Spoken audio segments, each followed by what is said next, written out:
I hope you can all hear me. You can follow updates from David Bisson, who's the moderator. If you click on the little icon on the top on the right with the quote box, and he'll be giving you updates. You can also ask questions there in addition. But Happy New Year. And let's begin. I apologize also, I'm wearing these earphones. I'm doing that because there was some feedback issues last time, and the Blue Jeans people suggested that I try this. So I apologize for that. I hope that's okay. The sections that we're reading today are the first three sections of the chapter on the public and the private realm. We're going to give about 10 minutes to each section and have, I hope, plenty of time in between after each one for Q&A, for questions. Why does she begin the book after a preface and an introduction with the discussion of the public and private? It's an important question. These are very important chapters in her book. And it's worth looking at this first sentence of section 4. The vita activa, which we talked about last meeting, or human life insofar it is actively engaged in doing something, is always rooted in a world of men and of man-made things, which it never leaves and never altogether transcends. Her point here is that the vita activa, this life of the active life of action, which she has argued is the essence of human life, happens in public. It happens with other people. It happens with other men, other women, and other man-made things. And so the first chapter, chapter 4, the first section, is about this realm of the public and how important it is to what she considers to be a human life, the vita activa. She makes a distinction here between the social and the political, and this is an important distinction in Arendt's work. It's a very difficult one, and we'll be talking a little bit about it in section 6 later. But let's just imagine it as very simple. The social is the realm of the home and the family, or of conformity or of oneness. It's the social is a group of people who are all together as one. And the political is the realm of the polis, or the politics. That is a realm of plurality and distinction. Plurality, the public realm, the political realm, is what she's really interested in here. She says has two main activities involved in it: speech and action. And the great example of the speaker and the actor is Achilles, the doer of great deeds and the speaker of great words, as she quotes from Homer.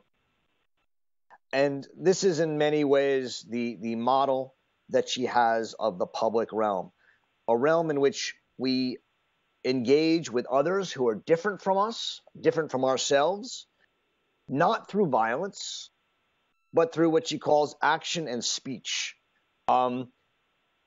Action is the doing of things that are surprising and new, that make people say, oh, that's something I need to think about. That's something I need to address.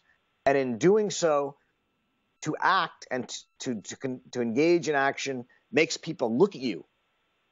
And making people look at you, they start talking about you, and they create a public world.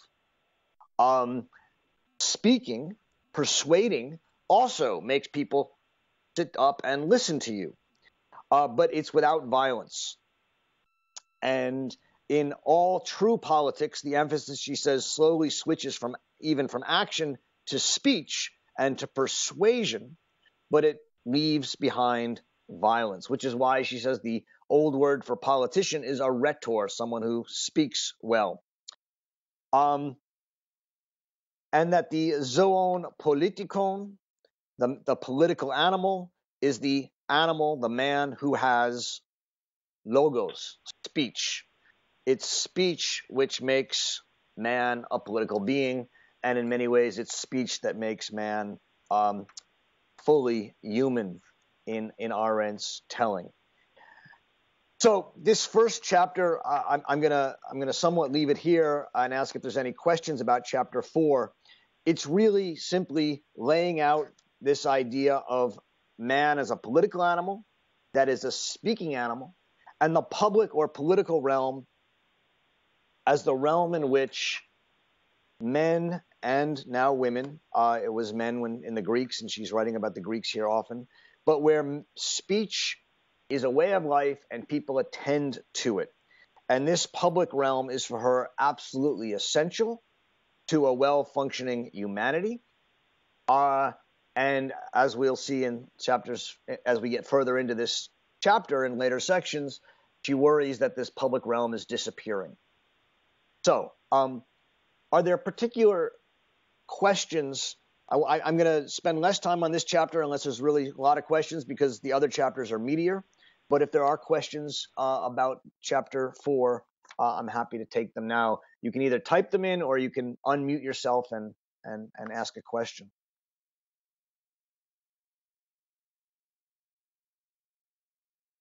Do we move on to chapter 5? Does anyone have a question on chapter 4?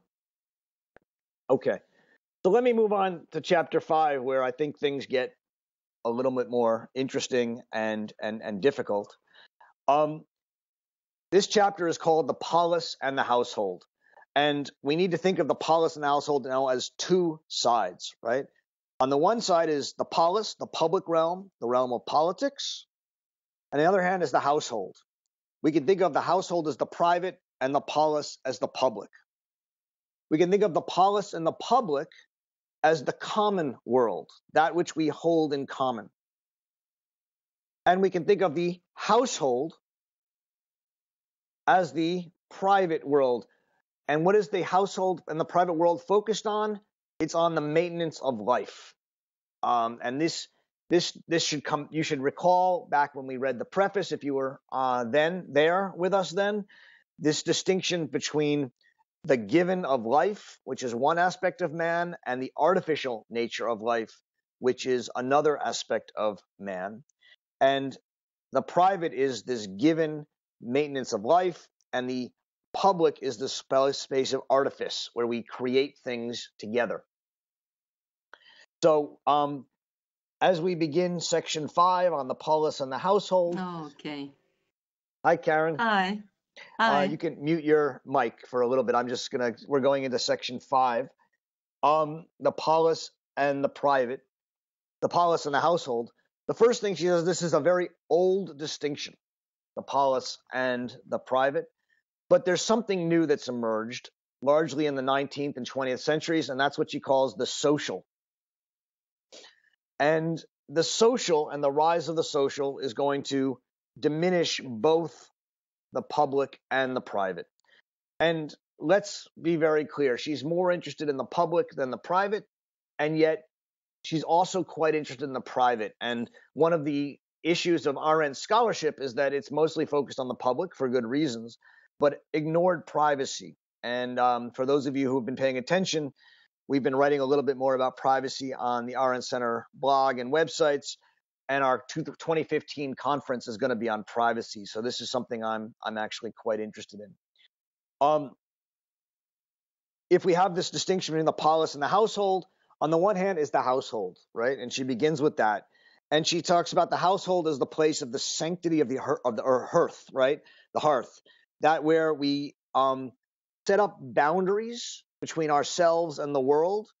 It's not the same as private property, she says, but the key quote and the one that really I think captures what she's after with this idea of the household is at the bottom of page 29 into page 30, where she says, what prevented the polis from violating the private lives of its citizens and made it hold sacred the boundaries surrounding each property was not respect for property, for private property as we understand it, but the fact, right? The fact that without owning a house, a man could not participate in the affairs of the world because he had no vocation in it which was properly his own. This is really central to her argument about the importance of the household and of privacy, which we'll read more about in later sections next month when we come back to this. Excuse me. But the premise of it here is that in order to enter the public world, in order to exist as a human being, you need some space where you can, in a sense, develop as an individual. And the household, the sanctity of the hearth, the boundaries are what established that space. And one of the things you'll see as you read further into this chapter that she very much worries about is the loss of this private space, and the loss of private property, the loss of the hearth, and the loss of boundaries.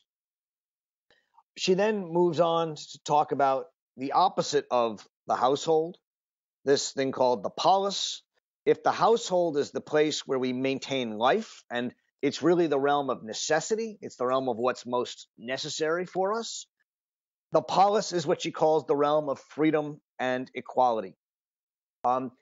Remember, for her, the polis is an artificial realm, and this is actually something that's very important in a lot of Arendt's books, and I think is often misunderstood in general, which is that for her, equality is not natural, right? She opposes all the people like Hobbes and Locke and the liberal philosophers, or Rousseau, who think that we are by nature equal.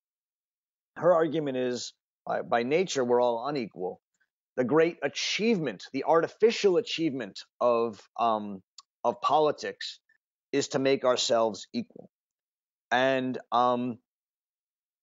that is opposed to the necessity and the inequality which exists in private life and in the household. Such an equality, she says, is to live among our peers, and thus it's not equality in the sense of social justice. It's not equality in the sense that we're all equal in some sort of economic sense. Equality is the same as freedom. It's to be free from inequality and to be free from rulership.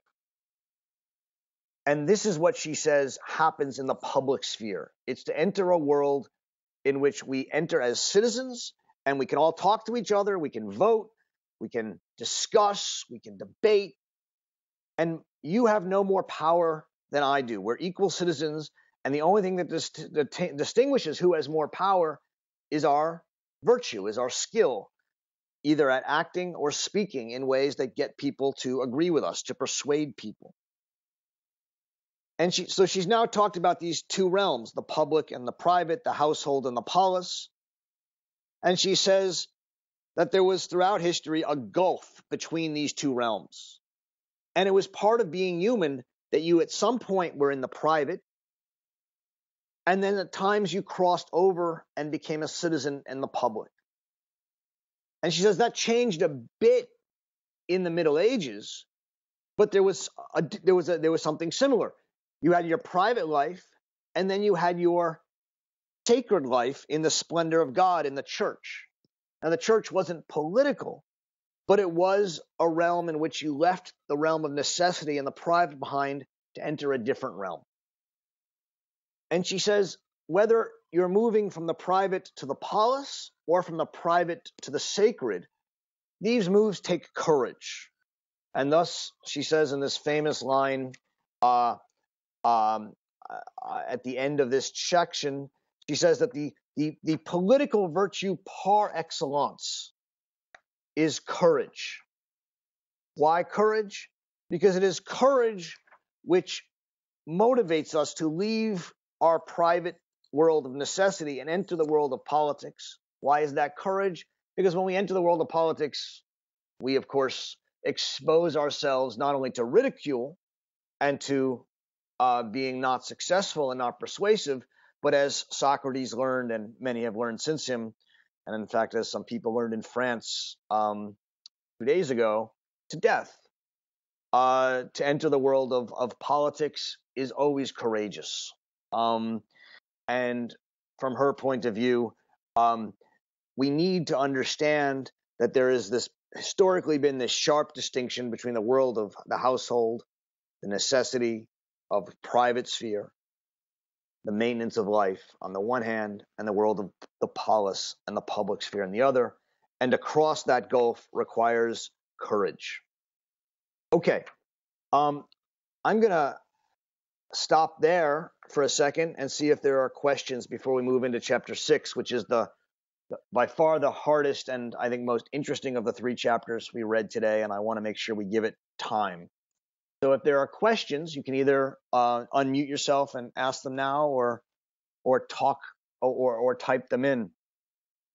I will say that this distinction between private and household is controversial, right? It has to be, because many social movements of the 20th century, like feminism, just to use one example, but also the labor movement, have argued that this distinction between public and private that she's talking about is clearly repressive, and it puts, if to the extent that labor and women are considered to be part of the private, the body, the household, children, reproduction, that this strong distinction between the public and the private is at odds with the social justice of large percentage of the population. Whether that has to be or not is an interesting question, but I just put that up there, that she's been this has been a controversial aspect of her writing. So are there questions about either of these 2 chapters 4 or 5? People have yeah. Roger, Hi, this is hi, Roger. I just wondered if you could just briefly comment on her comment about violence on page 31, which she identifies with the hearth, the family, the private realm, and I just didn't quite understand her point. Good. You see where I'm right in the middle? It's right in the middle of page 31. So there's a couple of things going on here. One is simply that throughout most of the ancient world, the head of the family, often the paterfamilias or whomever it was, had an enormous right to control the rest of the family. You had people, children and women, and even sons, up until a certain age, completely at the mercy of the father, who could abolish them, send them away, but also kill them in certain times in Roman history. But certainly had authority over them, and that this authority for her is a violent pre-political authority. It's also the idea that in this, Gary, you might want to, someone should mute their mic if it's not muted. It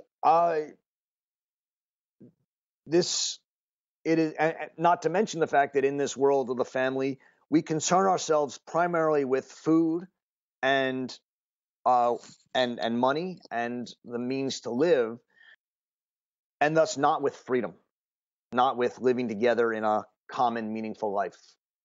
And she's suggesting here that violence is pre-political, and in a certain sense, you need to use violence to liberate yourself from the pre-political world of the household in order to enter politics. One of the arguments she's having in the footnotes, and I don't know how many of you spent much time on the footnotes, but she's arguing with a man who wrote a book, a man named Coulange, who wrote a book on Athens, and the argument of his book is that the religions of Athens is similar in both its public and private world. And she's actually arguing against him, saying that even his own book shows that he's wrong, and that the world of the public, the world of the polis, can only emerge by destroying, or at least deeply limiting, the world of the family and the world of the private.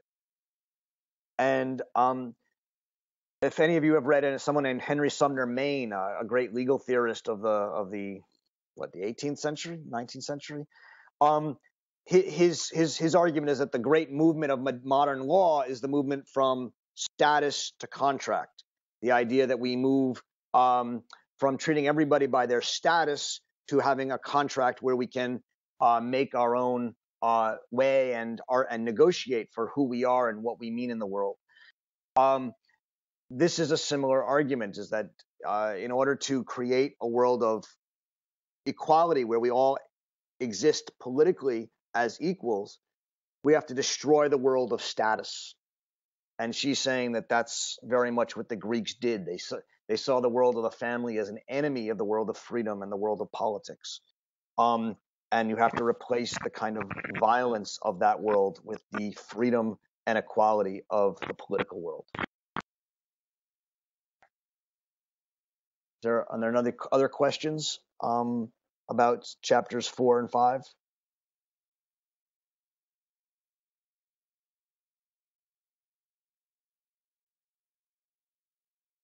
Hello?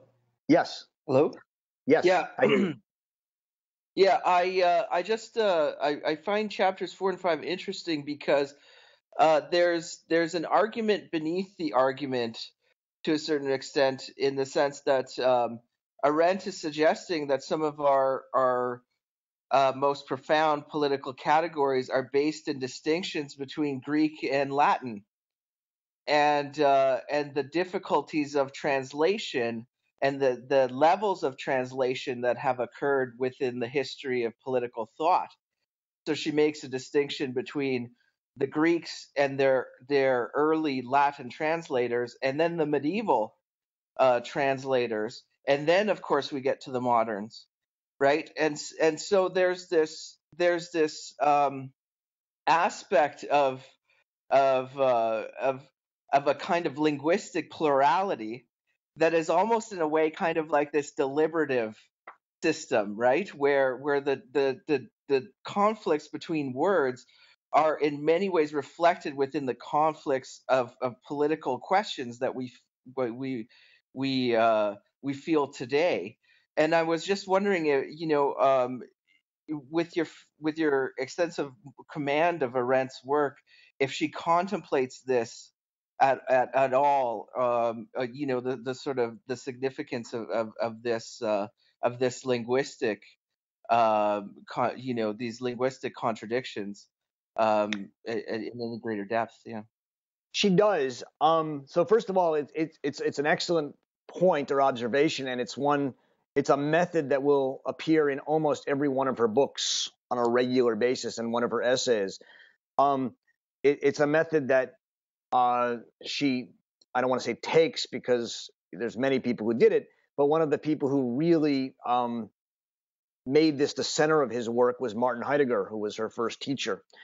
And the premise of it is that a lot of the core ideas and categories of our world have been lost over time, and that by paying attention to the etymology and the words that emerged with them, we can recapture aspects of them that have been forgotten or papered over. And so, to use the example at the beginning of this chapter, the translation of politics with society and the social is for her a real mistake, because what the Greeks didn't have a word for society. The Romans had a word for both politics and social. And in translating it with society and social, societas, over time, we lost this sense of politics as a world of contest and difference and plurality, and replaced it with society, which is often quite conformist and one oriented towards a one idea or one thing. And so she uses this etymological method as a way to force us to think deeply about the core ideas, the core words, the core institutions of our world. and she will do it over and over again. And one of the things that distinguishes her from many political scientists or political theorists today is that she will insist that we take concepts and words seriously. There's a lot of, especially in some postmodern circles and others, there's a lot of making up words and being, playful with words and things of that sort, and that's taken somewhat as a virtue in certain circles. From Arendt's point of view, we have to really ask, well, what does democracy mean? What does politics mean? And of course, you talked about multivocality and difference. She doesn't deny that there are different understandings of these things, democracy and politics. But she says that if we're going to speak meaningfully about it, we need to know what politics means and differentiate it from society. And that is that is one of the important insights she has. She talks a fair bit about it in her essay. I think it's either what is politics or what is authority in Between Past and Future, where she talks about the need to be clear about the words we're using and her method in that. But it's something that's in almost every one of her books, and it's an important insight in reading, which is why in reading Arendt, when she does go on to these etymological inquiries, right, it's important to pay attention. They're quite central to what she's doing. Is that helpful? Yeah, that's great. Thank you. Thank you. Are there other questions about chapters 4 and 5 that people have? Yes. I don't know. Can you hear me, Roger? I do, Harold. Thank you. Sure. I find on the top of page 29 interesting, even though it's not explored in any great depth, but her statement that political economy would have been a contradiction in terms. Whatever was economic related to the life of the individual and survival of the species was a non-political household affair by definition. Seems to me that if this concept of political economy being a contradiction, if that was implemented today, we wouldn't have most of the problems that we have, because the rights sphere, the political sphere, the rights sphere has been compromised by the economic sphere. I just wondered if she talked more about that at any point. Absolutely. That's an excellent question. And these are the kind of things that it's great when you guys bring up all these questions, because I'm just trying to give you a quick run through in my introductions. Political economy for her is one of the real problems. And he'll talk a lot about it in section 6, actually, which we'll get to next. But the basic contradiction, the reason it's an oxymoron, is that politics is always about plurality. It's about difference. Whereas economy, which comes from the Greek oikos for home, is about oneness. It's the one ruler of the oikos, the home, namely the paterfamilias. The political economy, which is in the traditional German, is not political economy, it's Sozial Wirtschaft, because it's social economy. It's the collective housekeeping of the society. It's the worry about how to feed people, to house them, to make them better off. And this is one of the most important and controversial aspects of Arendt's thinking. She says these questions, which dominate what we today call politics, right? How much welfare people should have, how much money people have, how we should house them, these aren't political questions for her. They are economic and social questions. Well, so people often say, well, then what in the world is a political question for her? Well, the political question for her is how we should live together. What are our ideals, right? Now, one of those ideals may be that we shouldn't have poverty. But the actualizing of that, she says, that's a social question. That's a question of technocratic figuring out how to do it. It's not a political question. For her, the political questions are the questions of, well, what do we believe in? Do we believe in freedom? Do we believe in equality? Do we believe in privacy? And these questions are the ones that we should be talking about and figuring out. And to a certain extent, they go together. One can't separate them because you can't really talk about how much you're going to feed people without also talking about whether you believe in freedom. But what she's saying is that to the extent that political economy becomes the dominant way of thinking about politics, we actually think more about how to grow our GDP than we do about what's important to us and what holds us together as Americans or Europeans or humans. And what she's saying here is that the confusion of the polis and the household, the loss of this strong distinction between them, which emerges with the social,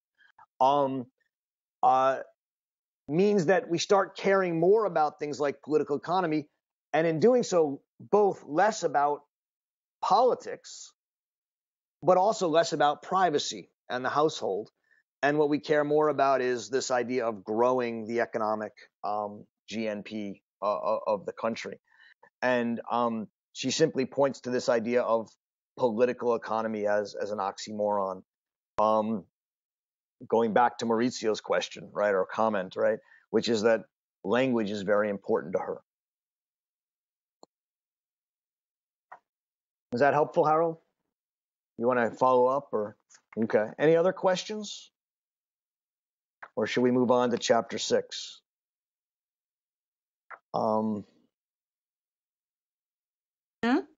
Yes. Can you hear Hi, me? Karen. Yes. Yes, hi. I have a question concerning page 31. It was very interesting for me to read that she's talking about felicity as one aim, one important aim in the middle of the page. You know, Greeks called felicity the freedom in essential condition of what the Greeks call felicity. And I was wondering whether this felicity is the same that she calls the chapter later a better life as one of the aims of the political realm. Do you understand what I mean? Yeah, I think so. So when she says the Greeks called felicity, what she's saying is eudaimonia, or blessedness, is the liberation, the freedom from necessity. It's the freedom from the private, and thus it's the freedom to engage in the public world, in debate and action, in which, as we talked about last meeting, we can pursue things like immortality, pursue things like the desire and the drive to excel and create a meaningful world. So that is for her what the Greeks called eudaimonia, blessedness. It wasn't being wealthy, but it was being wealthy enough and secure enough in private to free yourself from necessity so that you could engage in politics, or aim for art, and in doing art, aim for immortality. That's what she means by felicity. This comes back to this question that we've talked about the last couple of sessions about meaning. What's the meaning of human life? And for her, again, the blessedness, the meaning of human life, is our ability to act and do things and create things and make things that, as she says at the end of the introduction, deserve to be remembered, right? This is what we talked about at the end of our session, and it's on page 19, right? The 19, the task and potential greatness of mortals, of man. Oh, somebody, yeah. Can people still hear me? Oh, there we go. The task and potential greatness of mortals lie in their ability to produce things, works and deeds and words, which would deserve to be, and at least to a degree are, at home in everlastingness, so that through them mortals could find their place in a cosmos where everything is immortal except themselves. So that's what she means by felicity or eudaimonia, to do things, words, deeds, actions that, in a sense, make your life, human life, meaningful. That's blessedness for her. Thank you. So let me move on to chapter 6, if that's okay, because it's the most complicated and I think the richest of the three we read today, and I want to make sure we have time to discuss it. And maybe I'll actually talk about it in two parts and take questions for each part, but we'll see. So this is about the rise of the social, and the social is, as I said, a new phenomenon for her, whereas the public and the private are old. The public polis and the household are old. The social emerges, and it changes the value of both the private and the public. So one thing we have to understand is that for the ancients, privacy was privative, right? The private was that which was privative, which means it was deprived, and to live only in private was like a slave. And she begins this chapter by talking about the fact that the 19th, 18th, and 19th centuries, and now 20th and 21st centuries, have seen an enormous enrichment of the private sphere through what she calls modern individualism. So that modern privacy, she says, is actually fundamentally different from ancient privacy. Whereas ancient privacy was this sort of household in the realm of necessity and need, and thus a privation and almost being separate and deprived and enslaved, modern privacy is a shelter for the intimate, and thus is opposed not to the polis, to the public, but to the social, or what she calls conformity. So the great thinker of modern privacy is Jean-Jacques Rousseau, and she talks a bit about him.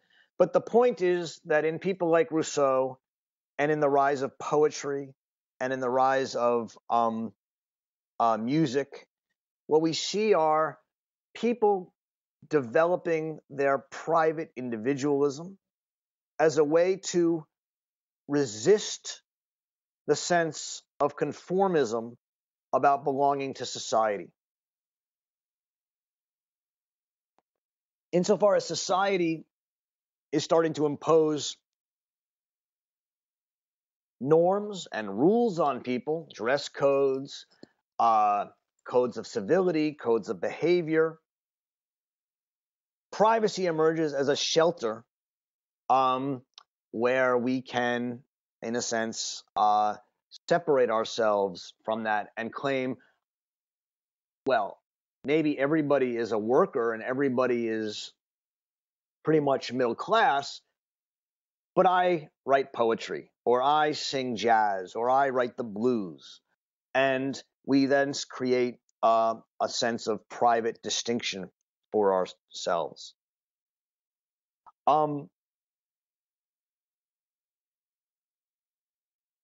That is for her really quite important. But at the same time as that's happening, it's happening in reaction to what she calls this unbelievable rise of the social, and the decline of the family. So whereas it used to be that privacy was the family against the polis, now privacy is the individual against the social. And the social is one of these terms in her work that's very hard, but I'm going to try and do a little bit to describe it here. One way she describes it is that the social is the destruction of the individual family and the emergence of what she calls one family. What does that mean, one family? It means that we talk about the family of America or the family of the nations, that we have some common characteristics that we share as French or German or as American or as human. And we begin to articulate the norms of what it means to be human or French or German or Brazilian. And that in doing so, we no longer have a kind of one-man rule or monarchical rule like the kings or queens or princes from before, but we end up with what she calls no-man rule. a rule of the mass, a rule of this one family, a rule of bureaucracy, which she calls the most social form of government, a rule of technocrats. And I want to focus on the word technocrats. It's a rule which says to people, if you want to be a good citizen, if you want to be a good father, a good mother, a good son, a good daughter, here's the rational, right way to act. We don't impose it as a king would impose it. We impose it as a norm, as this is the right way, this is the good way. And people who don't do this are abnormal or bad. And she says that this emergence of this idea of a social norm of what's right is a modern occurrence. It's associated with the rise of the novel, the rise of individuals, the protagonist of a novel, trying to distance themselves and create an individual world in a world in which people are socialized. And that this one interest of society has largely conquered politics, so that politics is less and less about meaningful disagreements about what is right and wrong, and is more about political economy, the attempt to assert what is rational, what a rationally self-interested individual should want and should do. And so she talks about this idea that the social is the one interest of society. One thing that I think is helpful to understand is how she actually says that this emerges with people like Adam Smith and the physiocrats and the economic thinkers. Because what is economics?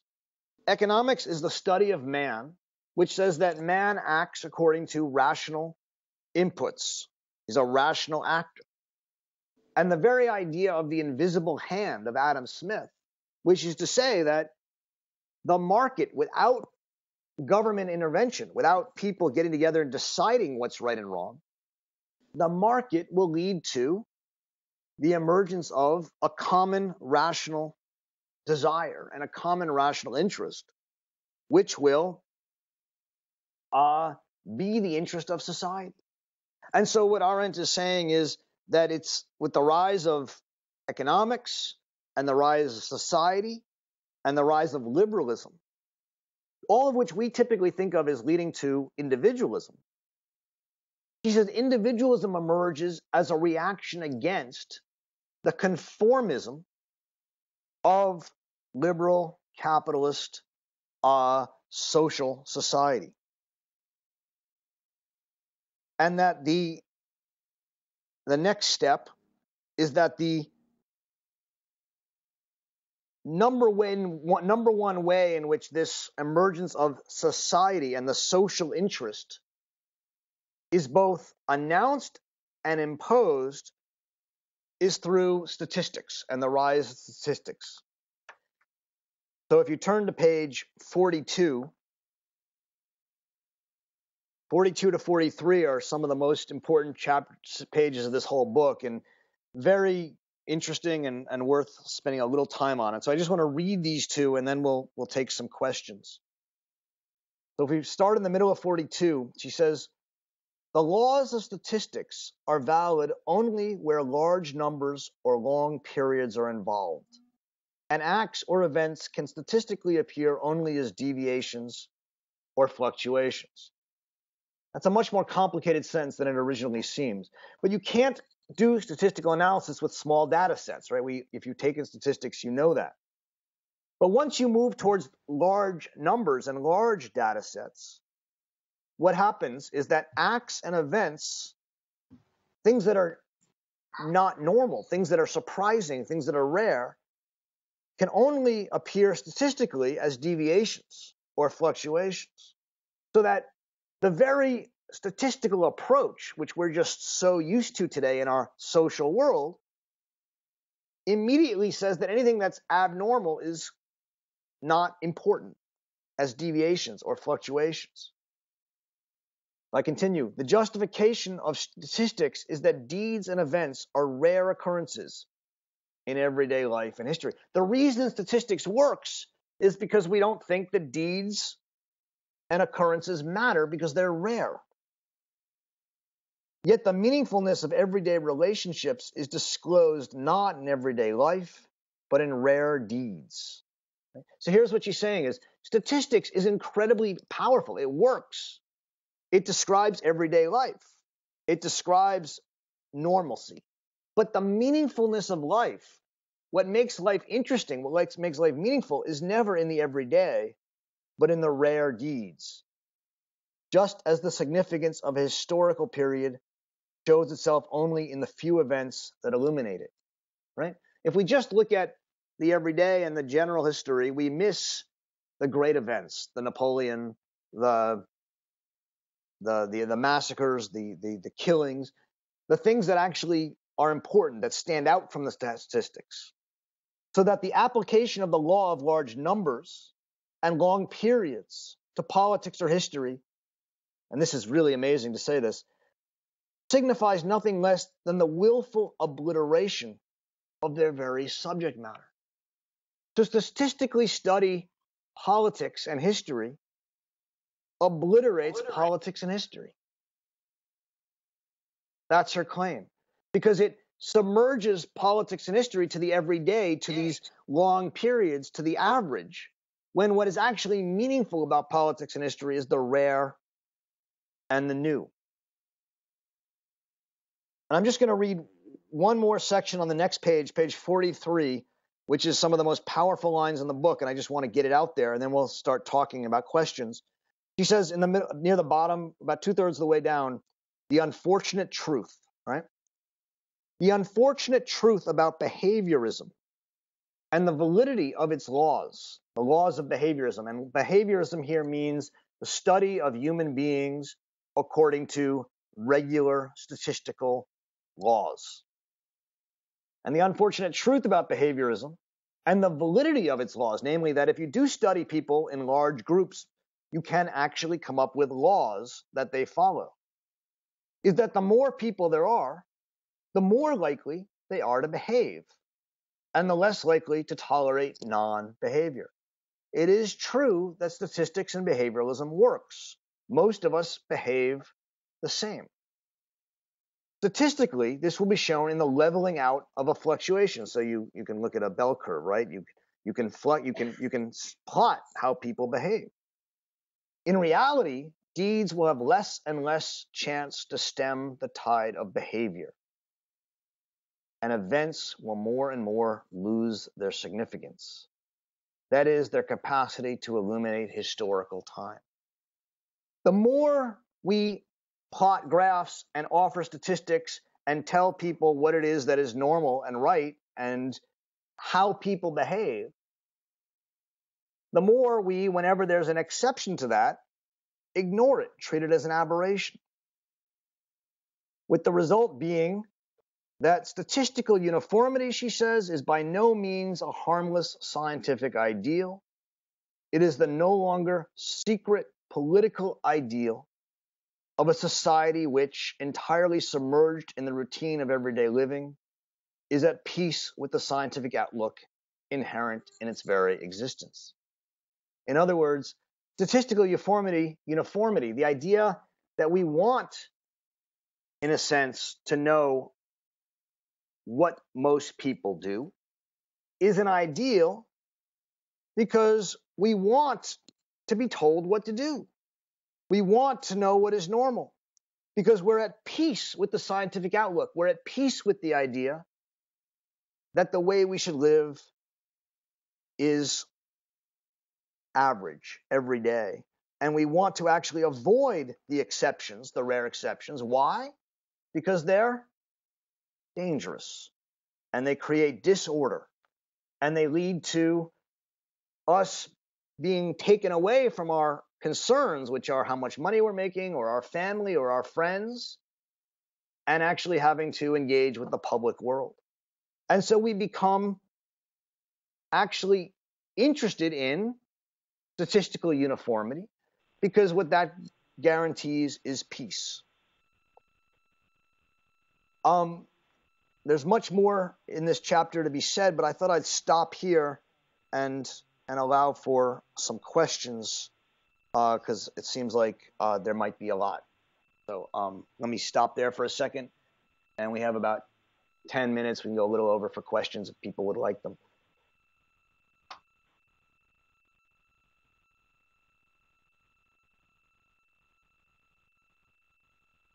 The claim here is that we actually want to live in a world of statistics. We actually want to know what the experts say is right and good, so that we don't have to make these decisions ourselves.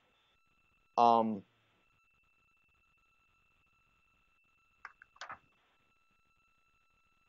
could say, well, isn't that not what's happening today? Don't we have a lot of disagreement about what's right? I mean, if you look in the United States, we have an enormous apparent division in our political system. And I think that's right. And I think it comes from an interesting fact, which is that throughout the 19th and most of the 20th century, we had an enormous faith in the ability of economics and then social science and social scientists and technocrats to solve our problems. And we actually gave our political system over to technocrats to solve our problems. And what we're seeing now is the loss of faith in science and the loss of faith in technocrats. We're seeing a group of people who no longer trust the experts, which is why there's one of the great divides in America today is, well, do you trust the experts? Do you trust the people who went to the Ivy League and are now in government and are running the law schools and running the courts and are telling you this is the way to do things? And there's a populist revolt brewing against the technocrats, because for many people, the life that the technocrats have secured for us is not a life they find very meaningful. And you're seeing somewhat of a rebellion against this social interest, the one interest, which is why you're seeing a rise of homeschooling, a rise of people dropping out, both on the right and the left, on liberal, the Occupy Wall Street movement on one side and the Tea Party movement on the other. You're seeing a number of people starting to really question society. And yet that number of people is still so statistically insignificant that it doesn't in any way threaten society. And as long as it's statistically insignificant, it can be and will be ignored on both sides, if I understand Arendt's reading correctly.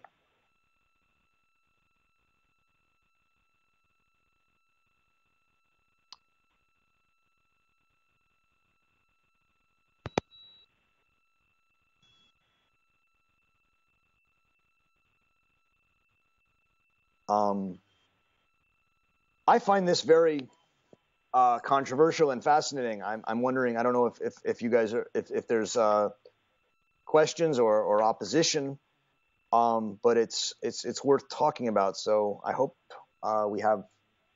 Roger? I mean, yes. It's Jacob. Hey, Jacob.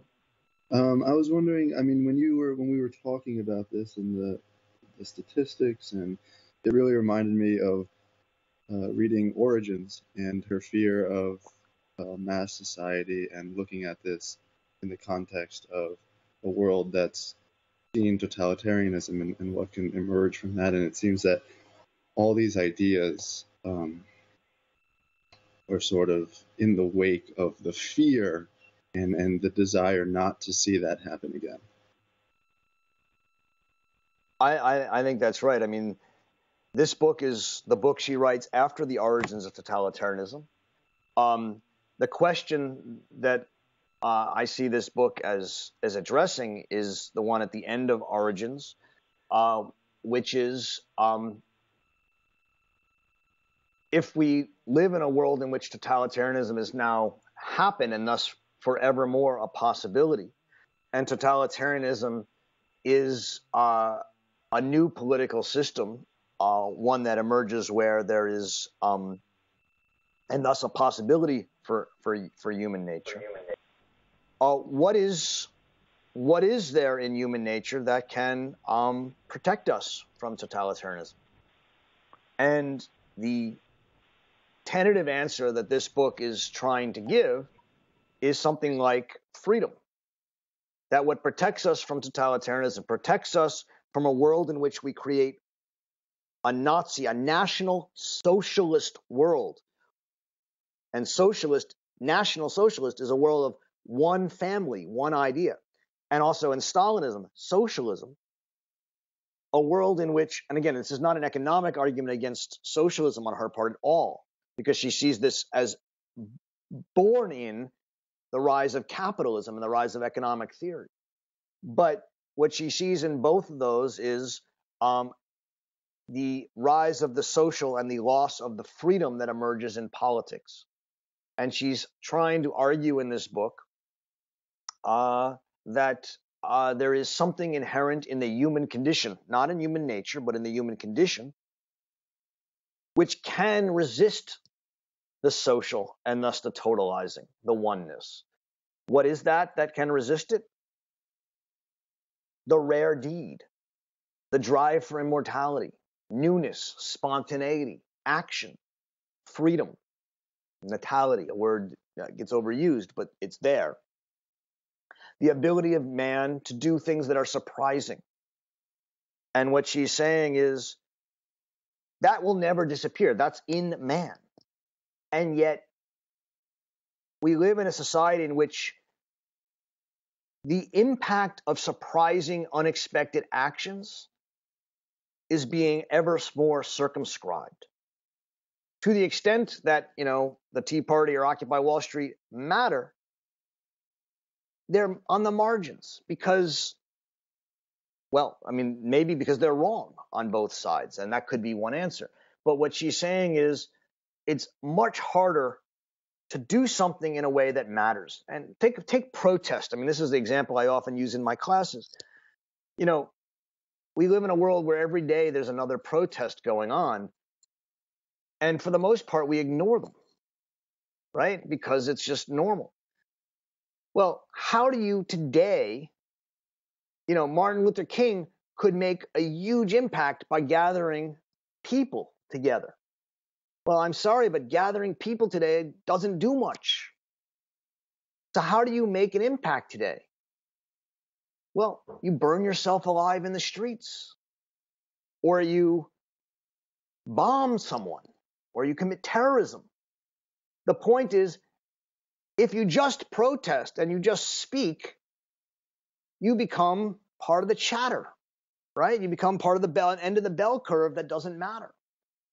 And so you create a situation in which, in order for your speech and act, if it's not in the middle, in the mainstream, to matter and to get noticed, you have to ratchet up your rhetoric. You have to ratchet up what you're doing. And then you risk becoming a pariah.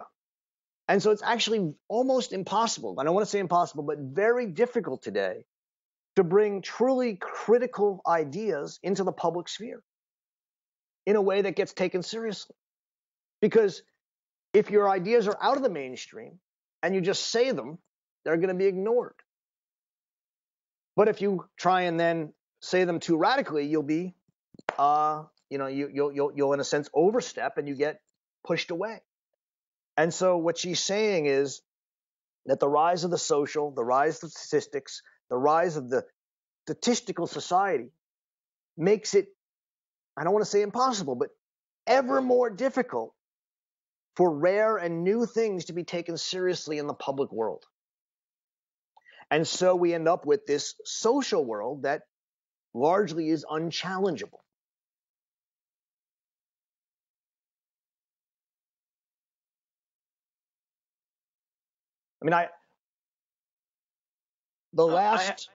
Yeah, go ahead. Who's this? I've been trying to make a comment, but I forgot how to unmute myself. So, and this goes back really to something in the previous chapter, but it connects to exactly what it is that you're talking about. And that is, I'd like to ask you to take a look at footnote number 17, which refers to a comment by Coulange. Yeah. It's, I don't know, I'll find the page. It's on page 30.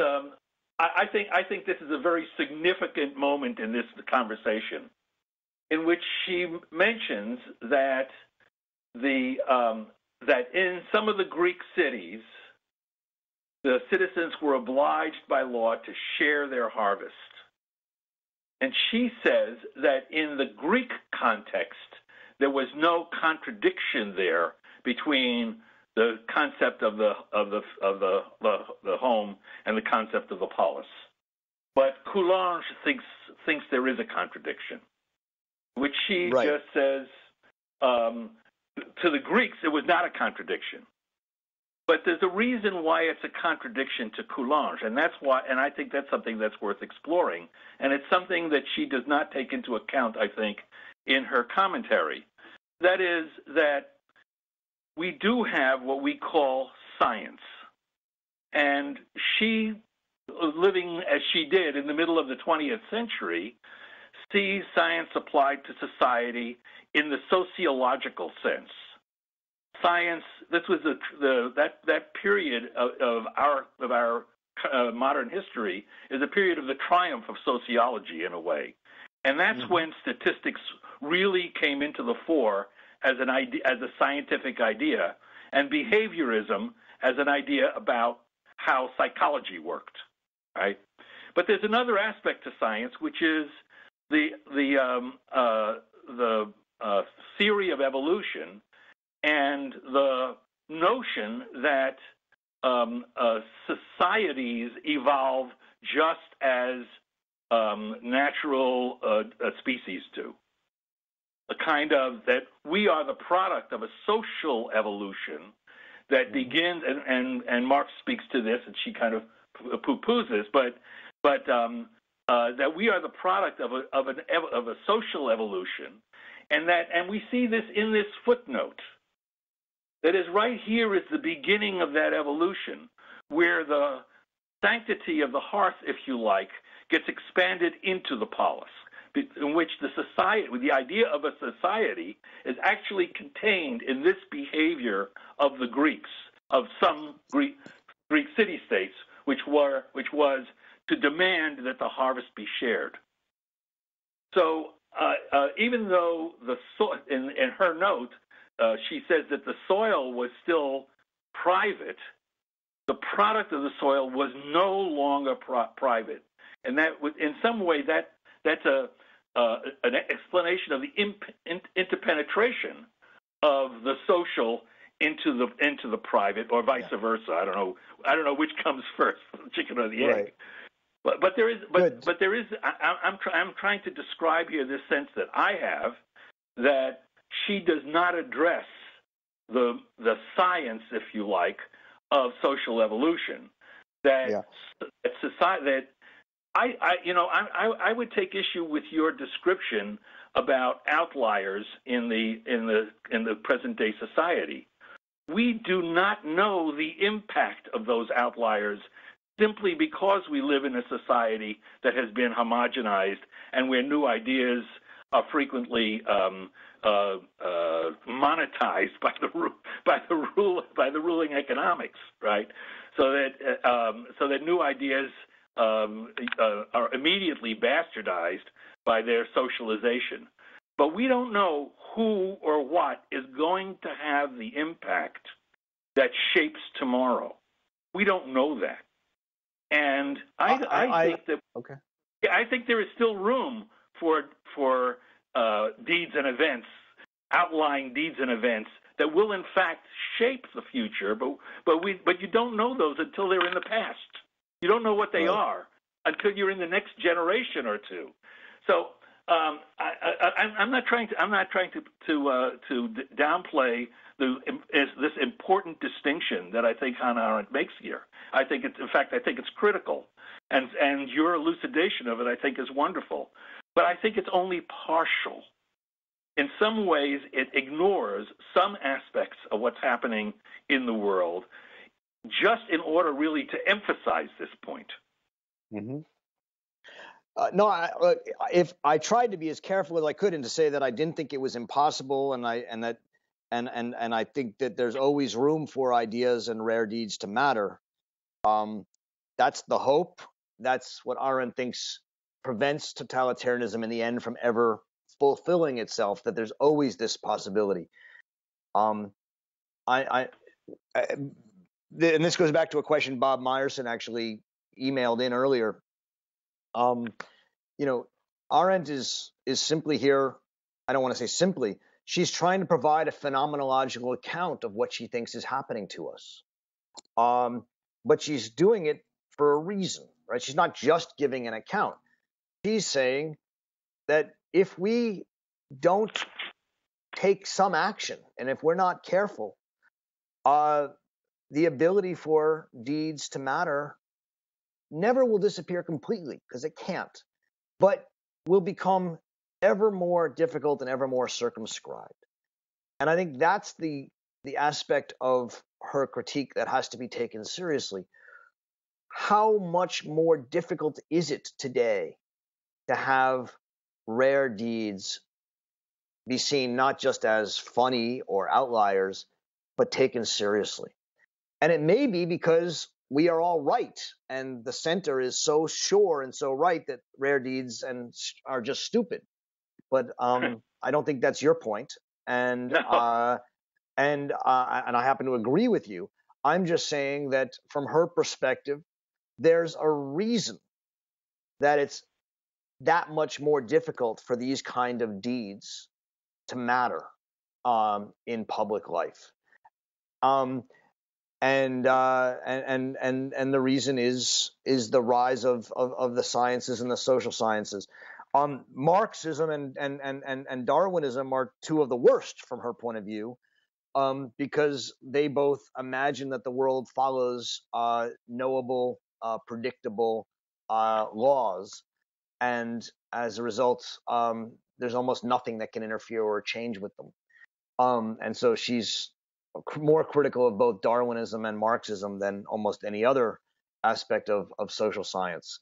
But that we can come to at another time when we come to it. We're short on time. I think we're over time. Is there any last comments? Does anyone want to make a final comment?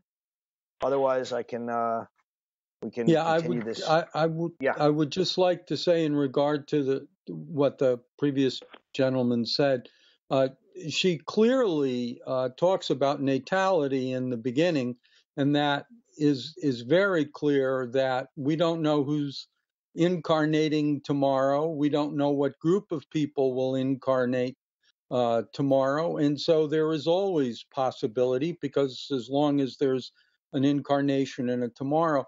And I think the other thing is that it's imperative that we understand the world in terms of the evolution of consciousness, so that, and she doesn't speak to that directly, but certainly when you look at Greeks and you look at Roman society, you see an evolution of consciousness, and then on and on. That's all I wanted to say.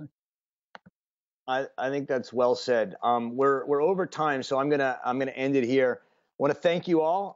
Have a happy New Year. We'll meet again the first Friday in February, and we'll send out the reading. But it'll be the next. Does anyone want to say, is this about the right amount to read for each week? Does anyone have a strong opinion on less or more? More. More? Does anyone disagree with more? I think this is just right. Okay. We'll stick to this for another week or two, and we'll see. But thank you all very much, and have a very happy New Year, and we'll catch up again in February. Thank you, Roger. Bye. Thank you, Roger. Bye. Thank you. Bye.